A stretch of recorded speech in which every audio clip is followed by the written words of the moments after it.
భారతదేశ వ్యాప్తంగా వాహనదారులకు మరోసారి భారీ షాక్ తగిలింది. చమురు మార్కెటింగ్ సంస్థలు ఒకే వారంలో రెండోసారి పెట్రోల్, డీజిల్ ధరలను పెంచుతూ ప్రజలపై అదనపు భారం మోపాయి. గత మే 15న లీటరుకు రూ. 3 చొప్పున ధరలు పెంచిన ఆయిల్ కంపెనీలు తాజాగా నేడు మే 19 మరోసారి సగటున 90 పైసల వరకు ధరలను పెంచాయి. దీంతో కేవలం 4 రోజుల వ్యవధిలోనే లీటర్ ఇంధనంపై దాదాపు రూ. 3.90 వరకు అదనపు భారం పడింది. పెరిగిన ధరలతో సాధారణ ప్రజలు, ముఖ్యంగా రోజువారీగా వాహనాలు వినియోగించే ఉద్యోగులు, వ్యాపారులు తీవ్ర ఆందోళన వ్యక్తం చేస్తున్నారు. తాజా పెంపు అనంతరం ప్రధాన నగరాల్లో పెట్రోల్, డీజిల్ ధరలు ఇలా ఉన్నాయి. హైదరాబాద్లో పెట్రోల్ ధర రూ. 110.85 కాగా, డీజిల్ ధర రూ. 98.96కి చేరింది. ఢిల్లీలో పెట్రోల్ రూ. 98.64, డీజిల్ రూ. 91.58గా నమోదైంది. ముంబైలో పెట్రోల్ రూ. 107.59, డీజిల్ రూ. 94.8గా ఉంది.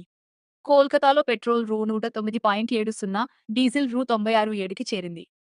చెన్నైలో పెట్రోల్ రూ. 104.49, డీజిల్ రూ. 96.11గా నమోదైంది. అంతర్జాతీయ మార్కెట్లో ముడి చమురు ధరల పెరుగుదల, డాలర్ మారకపు విలువల్లో మార్పులు, రవాణా ఖర్చుల పెరుగుదల వంటి కారణాల వల్లే ఈ ధరల పెంపు జరిగినట్లు ఆయిల్ కంపెనీలు పేర్కొంటున్నాయి.